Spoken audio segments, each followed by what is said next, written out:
Hey guys, how's it going? It's Crithammer here, and I really didn't want to step in this whole fiasco, but considering Crit is in my name, I kind of fucking have to. So if you've been living under a rock for a little bit, it appears that there's been another massive negative outburst with critical hits in TF2, what a shocker. It's the same thing that happened, from other YouTubers, like Icona, Toofty, and Menazit, about a year ago. And before I say anything about crits or the crit mechanic, I would like to say that I'm not going over the crit mechanic, so please don't ask me about that.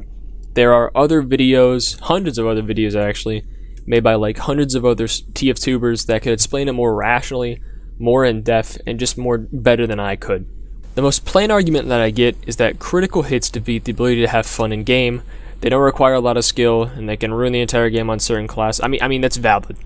I'll give you that. The soldier demo launches a Crockett, and they miraculously have the brain cells to look up from the floor. It's shitty. It's a really bad day. Or a pyro who really doesn't have the sentience to, quit playing pyro. That's bad. What I'm trying to say is that yes, crits can suck, but some people seem to forget certain aspects and mechanics of the game that already make it, blow dicks. Like how soldiers really don't have to aim because accuracy is optional, and the easiest way to become a pyro main is to really just vice grip mouse 1.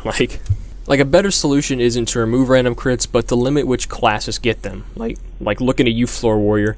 Talking about explosives or flamethrowers, or really any class that requires little accuracy, planning, and no hit reg. If you haven't noticed, if you really haven't looked, most examples from the type of, removing random crit videos usually involve a soldier or a demo or a pyro.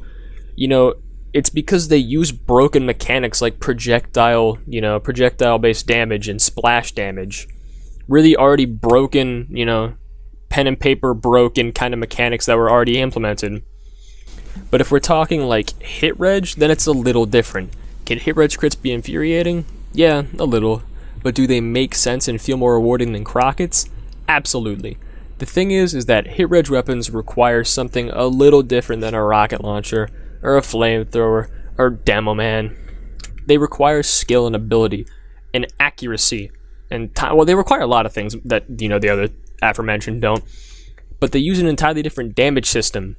Hit scan, the one where you actually need to click on your target instead of near them. When you get a crit with a shotgun or a scattergun, it makes sense. It wasn't that I was rocket spamming down a point on Dust Bolt or rocket spamming the point on Sweden, or fuck, really rocket spamming any vital point and got a rando crit that evaporated the entire team. It's that I was actually trying to aim so that I can hit them, and I got a bit of extra damage. It makes more sense than getting lucky. And it's not even like if I miss with it, that there's a lucky chance some brain dead enemy will stumble in front of it or stumble near it, really. If I miss everything, I miss. It makes sense, and it's a reward. But Crithammer, what about melee crits? No, I get it. Some people use melee as a fallback because they miss a lot, or, they got juked, or because they were just fucking bad. But to say that, melee weapons don't matter like that is stupid. Pinning melee weapons into specific categories based on quote-unquote what they're used for is like trying to pin down a bear with a fucking tent peg. Besides, melee weapons already have a major drawback that kind of really separate them and give them a little bit more lenience whenever you're talking about critical hits. It's that they're, melee. If I'm a pyro and I'm running headfirst into a team with just my fucking power jack and maybe a jetpack, I'm probably going to get shut down. Actually, I am going to get shut down, immediately. Because you know what a team of armed gunmen have that I don't? They have guns. They have guns, and most of the time the range in order to actually use those guns. It's the same reason why if you're playing, let's say, Demo Night, why you probably shouldn't be charging, the too heavy defending the last point, because chances are they have guns, they're using those guns, and they have a lot more ammo than you have brain cells, shit. It's the main drawback of the weapon subtype, is the fact that you can't really do anything unless you're basically inside them. Unless you're inside them, you really can't do any damage. The easiest way to get around that fact is to plan or be sneaky or use tactics or outwit them, or there's a lot of be tactical. There's a lot of ways you can actually get on them, so it's considered a small reward whenever you actually outmaneuver your opponent. It's not like you were coming around the corner and you just shot a rocket and it glowed blue, and it didn't even hit them, but it got close enough to just fucking vaporize their entire computer. Like, that shit's stupid. The reason why this argument really isn't worth fighting over is because it really doesn't matter. Valve realized that they wanted a more serious environment, so they made competitive because that makes sense. They took all the variables out of competitive to make it, competitive. It was all about skill and ability. And I'm not trying to say if you really want to go show off your skill and ability, you should go play comp. I'm not saying that at all. But what I am saying is that casual is supposed to be laid back and fun.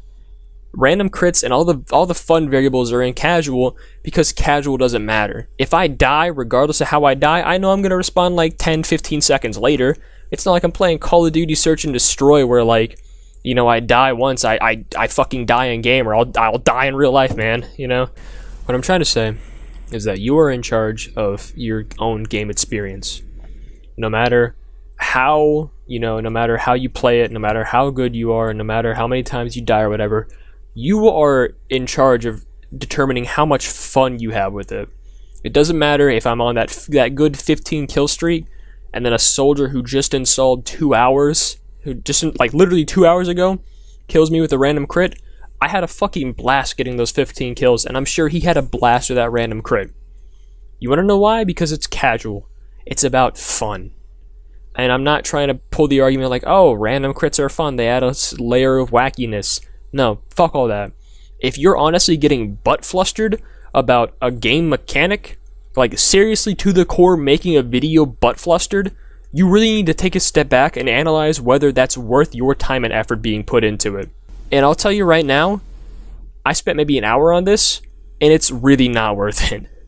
Let me hear all your opinions in the comment below. I'm sure I'm going to get a lot of heated discussion, a lot of a lot of dislikes. That's fine. I'll take it. I'm out here posting my opinion, and I'm really sure, and I really hope that you all can see that and provide your own opinion. So, peace.